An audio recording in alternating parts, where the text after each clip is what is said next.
My name's Jake, and for the past 10 years, I thought I had the perfect life with my wife, Emily. We met in college, fell madly in love, and quickly moved in together. In the first few years, things were great. Emily was the life of every party, always organizing family gatherings and making sure everyone was happy. I admired her so much for her energy and dedication. But about 3 years ago, subtle changes started creeping in. It began with little lies, like her telling me she was working late when she was actually out with friends. At first, I brushed it off, thinking everyone needs their space. But then, the lies became more frequent and more significant. Our weekends, once filled with family activities, started to feel empty. Emily would come home late, often too tired to engage with the kids or me. I tried to address it, but she always had some excuse: work stress, needing time for herself, whatever it was. I began to feel like I was losing her, and honestly, I didn't know how to fix it. The first signs of trouble were subtle, but looking back, I can see how things started to unravel.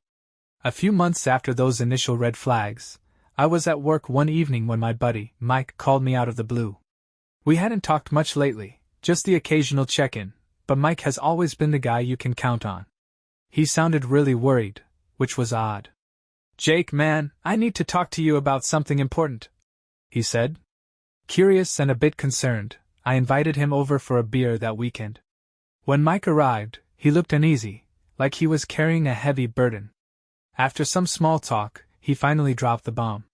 "Dude, I saw Emily with someone else. It wasn't just a harmless thing, there was obvious chemistry. They were really into each other." At first, I laughed it off. Maybe Mike was just overreacting or misinterpreting something. But then Mike pulled out his phone and showed me some pictures of Emily with a guy named Ryan at a hotel downtown. The timestamp was recent, just a couple of weeks ago. My heart sank. Ryan wasn't just some random guy. Mike knew him well. Apparently, Ryan had a bit of a shady reputation and was currently in jail for some white-collar crimes. I felt like the rug was pulled out from under me. How could Emily do this? I tried to process what Mike was saying, but the evidence was clear. Emily had a lover, and now it felt like everything we had built together was a lie. That night I couldn't sleep. My mind was racing with questions and anger. How long had this been going on? Why hadn't she told me? And what did Ryan have to do with any of this? The more I thought about it, the more I realized that Emily wasn't just cheating, she was setting me up for something bigger. I started digging around, going through her things when she wasn't home.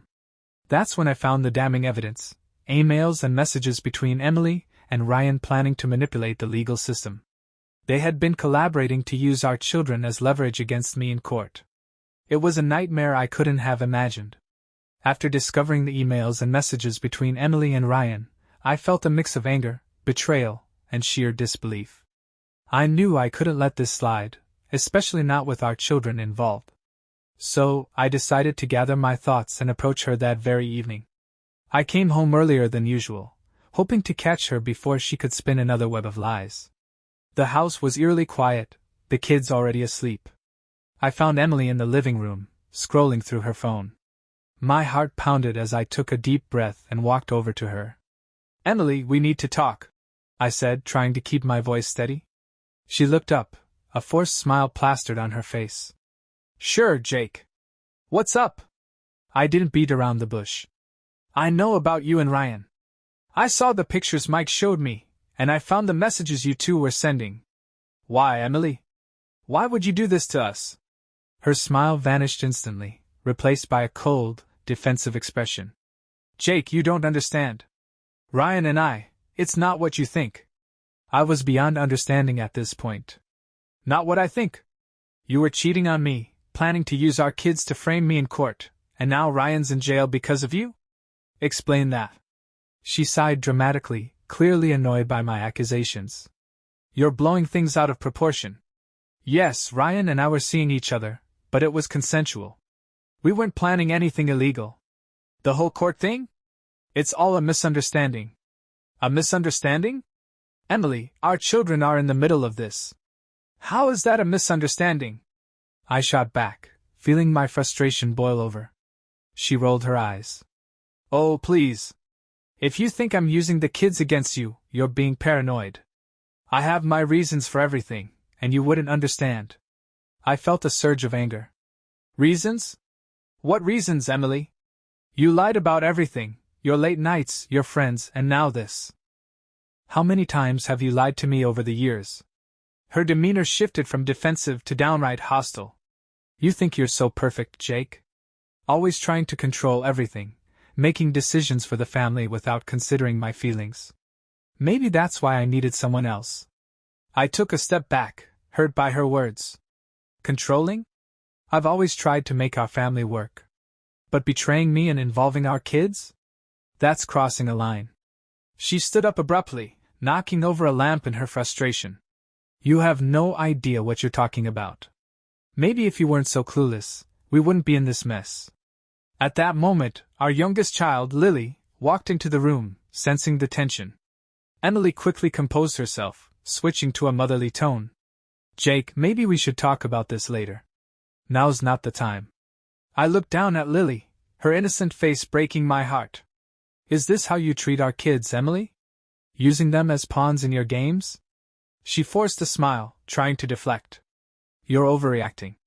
Let's just calm down and figure this out like adults. But there was nothing calm about the situation. The confrontation had left me feeling more isolated than ever. Emily's blatant lies and hostile attitude made it clear that this wasn't just a one-time mistake. She was fully invested in whatever twisted plan she had concocted. A week after our confrontation, I received a call from our family lawyer, Sarah. My heart sank when she told me there was a restraining order filed against me. Jake, this is serious, she said. Emily claims you've been abusive towards her and the kids. She's taking legal action to gain full custody. I couldn't believe what I was hearing. There had never been any abuse, physically or emotionally, in our marriage. I tried to explain to Sarah that this was all a setup, but she was skeptical. I know you and Emily have had your issues, but this is a significant escalation, she replied. Determined to clear my name, I started gathering evidence to prove Emily's deceit.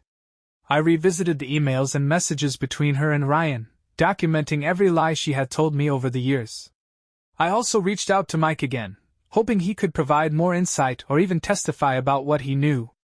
Meanwhile, Emily's lover, Ryan, was serving his time in jail. Surprisingly, Ryan reached out to me. We had mutual friends, and he wanted to help expose Emily's manipulative schemes. At first, I was hesitant to trust him, given his shady past, but something in his voice made me believe he was sincere. Ryan provided me with additional evidence, hidden financial records and more incriminating messages, that showed Emily had been siphoning money from our joint accounts to fund her secret life. She had been planning this elaborate scheme for months, using our children as leverage to gain custody and frame me in court. As I delved deeper, the unexpected kept unfolding. Emily had forged signatures on legal documents, making it appear as though I had agreed to their custody arrangement willingly. She had even gone as far as bribing a few people to testify against me. It was like something out of a nightmare. One evening, while reviewing the documents Ryan had sent, I received another call from Mike. This time, he sounded panicked. Jake, you need to see this, he said urgently. He had discovered that Emily was meeting with a new accomplice, someone neither of us recognized, who seemed to be helping her cover her tracks. I decided to follow Mike's advice. We met up and drove to the location he mentioned, a rundown motel on the outskirts of town. Peering through the blinds, we watched as Emily met with the mysterious accomplice. They were exchanging envelopes stuffed with cash. It was clear they were trying to buy their way out of any legal trouble. Just as we were about to leave, the accomplice noticed us. Panic set in as he grabbed a weapon and started firing shots. Chaos erupted in the parking lot. Mike and I ducked for cover, hearts pounding. In the ensuing struggle, Mike was injured, and I managed to fend off the attacker long enough for the police to arrive. The aftermath was a whirlwind of police reports, hospital visits, and more legal battles. Emily's scheme was exposed publicly, and she was arrested for fraud and attempted obstruction of justice. But the damage was already done. Our family was torn apart, and I was left to pick up the pieces of a life that had been meticulously destroyed by the person I once trusted most. Throughout all of this, the emotional toll was immense. I felt a mix of anger, sorrow, and disbelief. How could Emily, the woman I loved and built a life with, turn into someone so deceitful and ruthless?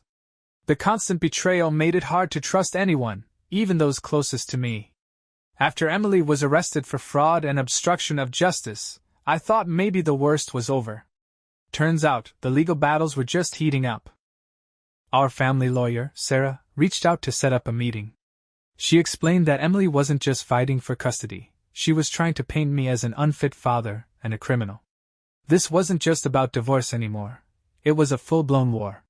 The first court date was scheduled for 2 weeks later. I remember waking up that morning with a knot in my stomach. How was I supposed to defend myself against a wife who had meticulously planned every move? Sarah assured me that with the evidence we had, we stood a good chance, but the fear was still real.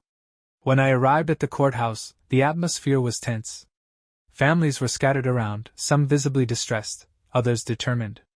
I took a deep breath and tried to steady myself. The judge, a stern-looking woman named Judge Thompson, called the session to order.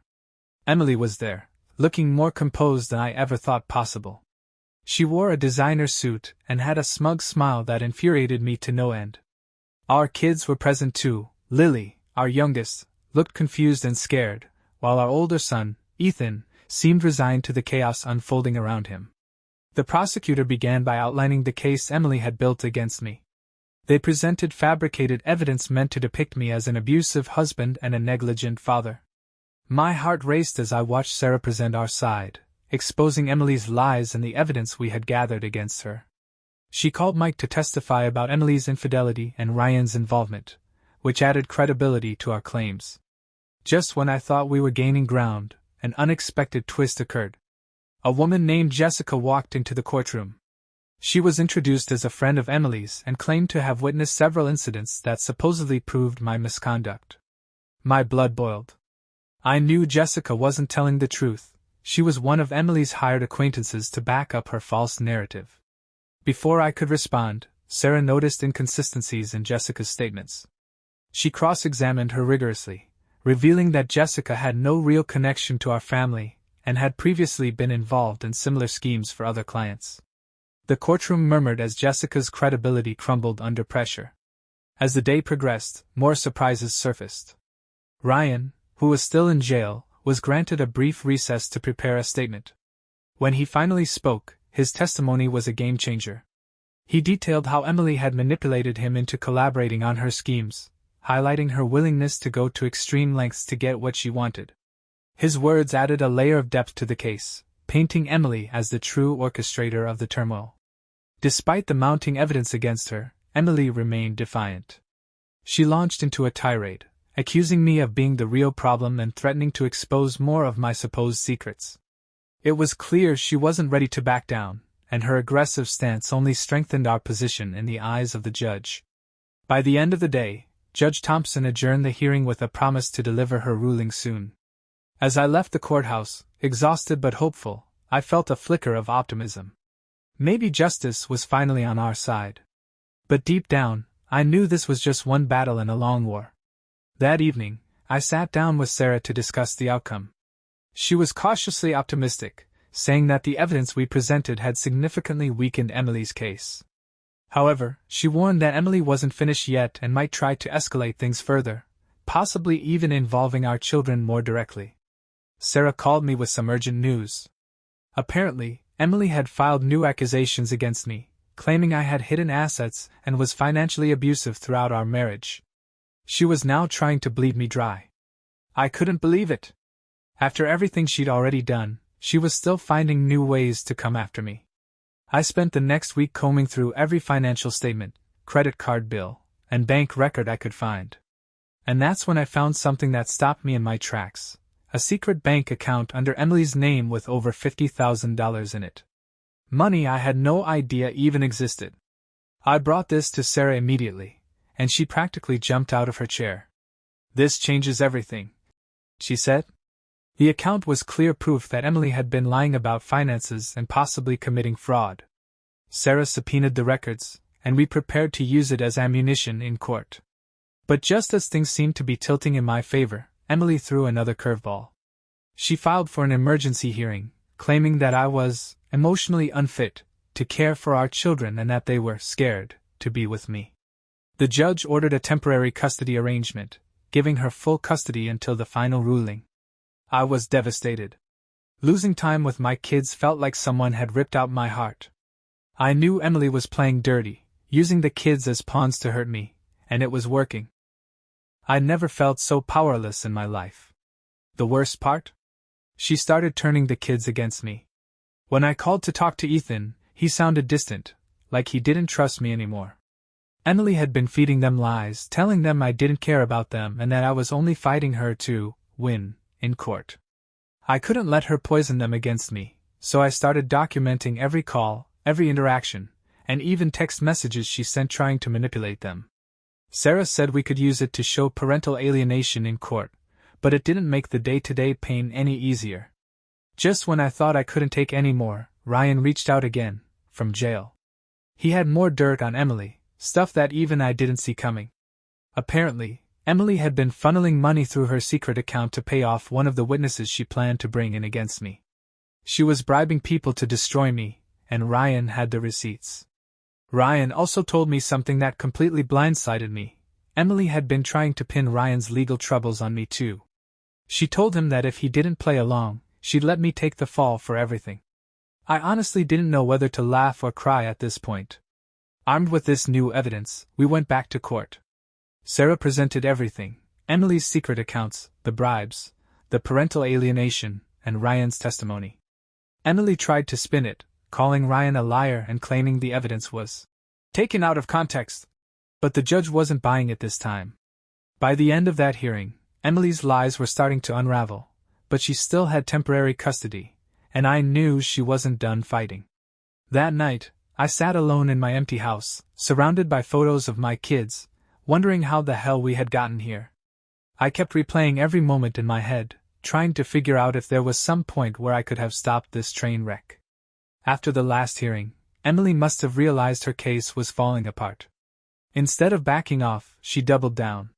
She started spreading rumors around town, telling people I had a gambling problem, that I was violent, and even that I'd cheated on her. The irony, right?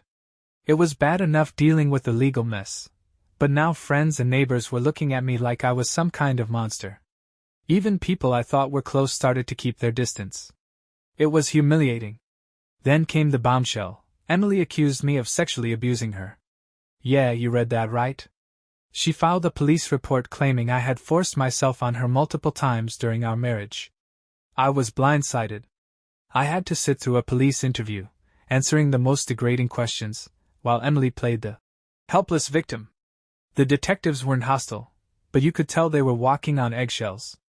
They had to take her accusations seriously, even though there wasn't a shred of evidence. Sarah went into full beast mode after that. She tore apart Emily's claims, proving she was lying with timestamps, messages, and even past statements Emily had made under oath. But the damage was done. Even though the case was dismissed, I still felt like people were whispering behind my back. And the kids? They were stuck in the middle of this nightmare. Emily had been feeding them lies for so long that even Ethan, the kid who used to call me his hero, looked at me with suspicion. I can't even put into words how much that hurt. Then came another twist. Ryan, Emily's jailbird boyfriend, called me again. This time, he was panicked. He said Emily was trying to pin everything on him now, claiming the fraud, bribery, and manipulation were all his idea.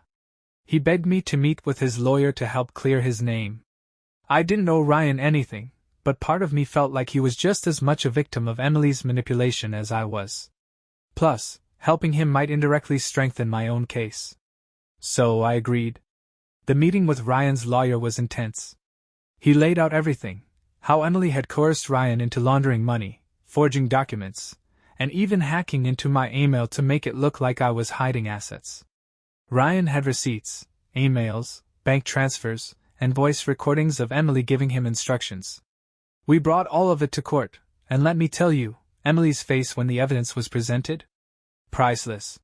For the first time, she actually looked scared. But just when I thought I might finally get some relief, Emily pulled one more stunt. She faked a breakdown in court, crying, shaking, and claiming she was being harassed and emotionally tortured by me and Ryan. She begged the judge for sympathy, saying she was only trying to protect her children. And guess what? The judge ordered another investigation, this time into both of us. I couldn't believe it. Emily's crocodile tears were enough to put everything on pause again. I left the courthouse feeling more defeated than ever. No matter how much evidence I had, Emily always found a way to twist things and keep the fight going. It felt like I was drowning, and every time I came up for air, she shoved me back under. After Emily's Oscar-worthy breakdown in court, the judge ordered another investigation into both of us. That meant more interviews, more evaluations, and more time away from my kids. I was hanging on by a thread. Then, out of nowhere, Emily slipped up. And I mean big time. A week after the investigation started, Emily got arrested. Turns out, she violated a restraining order against Ryan's ex-wife. Apparently, Emily had been harassing her, sending threatening messages and even showing up at her workplace. Ryan's ex had recorded everything and handed it over to the police. The arrest sent shockwaves through the case. Suddenly, Emily's credibility took a massive hit. Sarah pounced on the opportunity and filed a motion to review custody immediately. But Emily wasn't done yet. She made bail and tried to spin the arrest as a misunderstanding, claiming Ryan's ex was out to get her. No one was buying it this time. The judge didn't revoke her custody outright, but they did order supervised visitation only. It wasn't everything I wanted, but it was a step in the right direction. Meanwhile, I finally got some alone time with my kids. It was awkward at first. Ethan was still guarded, and Lily was confused about what was happening. But I kept showing up, being patient, and reminding them that I loved them no matter what. Slowly, they started to come around. Then came the final nail in Emily's coffin. Ryan, yes, the same Ryan who'd been her partner in crime, decided to testify against her. I guess he finally realized Emily had thrown him under the bus and wasn't about to stop there. His testimony in court was brutal. He detailed everything, from the bribery and fraud to the lies she told the kids about me. He even admitted that Emily had manipulated him with promises of a future together and, of course, sex. He painted a picture of a woman so desperate to control everything that she was willing to destroy anyone who got in her way. When it was Emily's turn to respond, she snapped. She started screaming in the courtroom, calling Ryan a liar and accusing me of brainwashing him. The judge had to call a recess just to get things back under control. After that, it was pretty clear where things were headed. By the end of the hearing, the judge ruled in my favor. I got full custody of the kids, and Emily was granted limited supervised visitation until she could prove she was stable enough to be trusted. She also faced criminal charges for fraud, harassment, and obstruction of justice. Walking out of that courtroom felt surreal. For the first time in months, I felt like I could breathe again. But it wasn't exactly a happy ending. I still had to pick up the pieces of the life Emily shattered. The kids needed therapy to process everything they'd been through. I needed therapy to deal with the emotional wreckage. And even though Emily was out of the picture for now, the damage she caused still lingered. I wish I could say that winning in court made everything better overnight, but life doesn't work like that. After the judge ruled in my favor, it felt like I had crossed the finish line, only to realize the race was far from over. Emily was out of the house, but her shadow still lingered. The kids were struggling, especially Ethan. He had spent months being fed lies about me, and even though he was starting to warm up again, there were still moments when I could see the doubt in his eyes. Lily, on the other hand, clung to me like glue. She didn't fully understand what had happened, but she knew enough to feel scared and insecure. Every time I left the room, she'd call out, "Daddy, you're coming back, right?" It broke my heart. I decided to get the kids into therapy right away. I knew I couldn't fix everything on my own, and they needed someone who could help them process the mess Emily had dragged them through. Their therapist, Dr. Reynolds, was great. She told me it would take time, but with stability and honesty, the kids could heal. As for me, I was trying to heal too. The stress, the lies, the betrayal, it had all taken a toll. I started seeing a therapist myself, which honestly felt weird at first. I'm not the kind of guy who likes talking about feelings, but I knew I couldn't bottle this up forever. One thing I didn't expect was how lonely it would feel after everything settled down.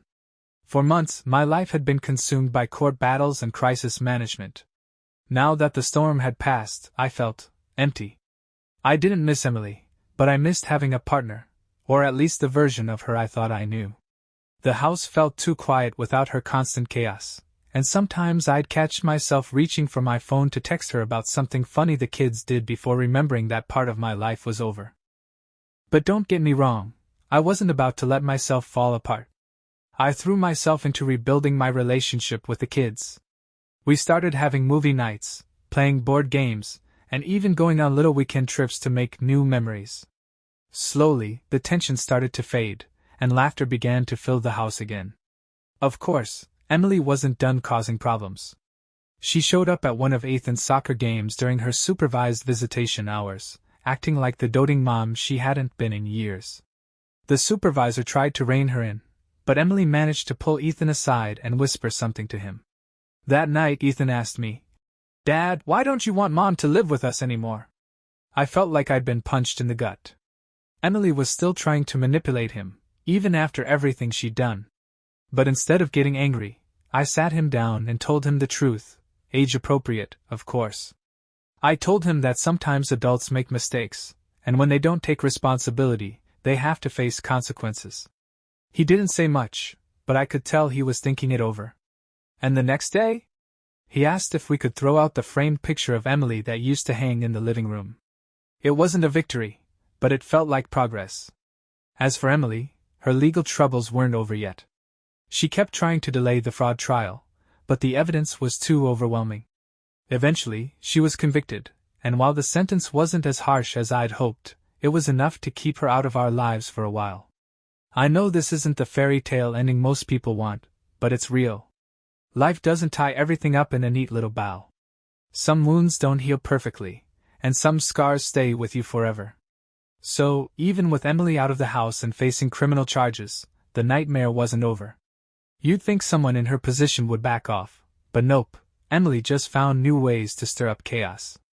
First, let's talk about the court-mandated supervised visitation. I thought this would give the kids some sense of stability and protect them from her manipulations. I was wrong. Emily treated those visits like auditions for an award-winning performance. She'd show up dressed like some Pinterest-perfect mom, bringing gifts and treats to make herself look like a saint. And the kids?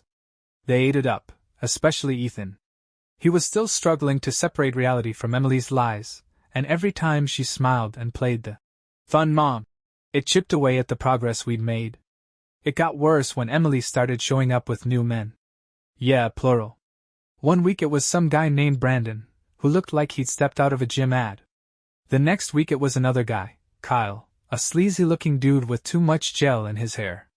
Emily paraded them in front of the kids, probably trying to make me look like the bitter, lonely dad. The kicker? She told the kids that one of these guys, Brandon, I think, was going to be their new dad. Ethan actually asked me if I was going to stop being his dad when Mom got remarried. I had to swallow my anger and explain that no one could ever take my place, but inside, I wanted to scream. And then Emily's manipulation went even deeper. She started showing up late to visits, blaming me for making things difficult. She'd forget important things the kids needed, like clothes and toys, then tell them I didn't want them to have fun with her. I documented everything. Every missed appointment, every lie, every emotional mess she left behind. Sarah helped me file motions to reduce her visitation even further, but the court dragged its feet. Judges are weirdly hesitant to cut off a mother completely, even one as toxic as Emily. But the real turning point came when Ethan finally saw through her act. It was during one of her visits. Ethan overheard Emily and Brandon fighting in the parking lot. Apparently, Brandon didn't want to deal with her crazy ex. That's me, by the way, or those kids anymore. Ethan heard everything. He came home that night in tears and told me he didn't think Mom loved him anymore. That was it. I broke down too. I held him and told him that no matter what happened, I'd always be there for him and Lily. And for the first time, I think he actually believed me. After that, Ethan started pulling away from Emily. He refused to go to visits, and the supervisor took notes about how uncomfortable he was around her. It took weeks of pushing, but eventually, the judge reduced her visitation to once a month, and only in a controlled environment. Lily, thankfully, was too young to be deeply affected. She's bounced back quicker than Ethan, but I'm still careful about what I say around her. I don't want her to grow up thinking relationships are supposed to be this toxic. As for Emily, she's still trying to weasel her way back into our lives. She sends manipulative texts, pretends to miss the family, and even tried to guilt-trip me into giving her another chance. For the kids' sake. I ignored her. She made her bed, and now she gets to lie in it. I wish I could tell you this story was finally winding down, but Emily had one more bombshell to drop, and this one nearly undid everything I'd been fighting for. It started with a phone call late one night. I was already on edge because the kids had just started to settle into a routine, and I didn't trust Emily to leave us alone. Sure enough, the call was from her. I almost didn't pick up, but curiosity, or stupidity, got the better of me. "Jake," she said, her voice shaky, "I need your help." I almost laughed out loud. After everything she'd done, she thought she could just call me like that. But then she said something that stopped me cold. "They're going to take the kids away from both of us." Apparently, Emily had been under investigation by Child Protective Services after one of the supervisors at her visits reported erratic behavior. I guess showing up drunk to see your kids doesn't go unnoticed. But the kicker? Emily claimed she had proof that I was unfit too, and CPS was supposedly looking into me now. I hung up on her. I wasn't about to let her drag me into another mess, but I won't lie, it rattled me. What if she had planted something? What if CPS really did buy her lies? I called Sarah immediately, and we spent the next day pulling every document and report we had to make sure I was covered. Turns out, Emily was being investigated, but her claim about me? Total garbage. The investigator assigned to my case reviewed everything quickly and even told me, off the record, that Emily's accusations were desperate and inconsistent. Still, the fact that she was willing to weaponize CPS against me showed just how far she'd fallen. But here's the twist. Emily's little stunt finally backfired. The CPS investigation uncovered a lot more dirt than she expected, including evidence of substance abuse and neglect during her supervised visits. They filed an emergency motion to terminate her visitation rights completely. When the hearing came, Emily looked like a shell of the person she used to be. Gone was the smug, manipulative woman who thought she could outsmart everyone. Instead, she sat there crying, trying to convince the judge that she was just going through a rough time and deserved another chance. But the judge wasn't buying it. Not this time. Emily lost all parental rights that day. I wish I could say I felt victorious, but honestly, it just felt sad.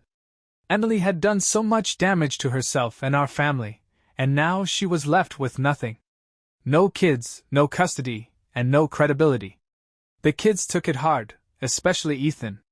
Even after everything, part of him still wanted to believe his mom could change. I had to remind him that it wasn't his fault, and it wasn't his job to fix her. That's something I'm still working on with him. As for me? I felt relief, sure. But there was also this lingering bitterness, this anger at how much time and energy I'd wasted fighting someone who was supposed to be my partner. I don't think that anger's going away anytime soon.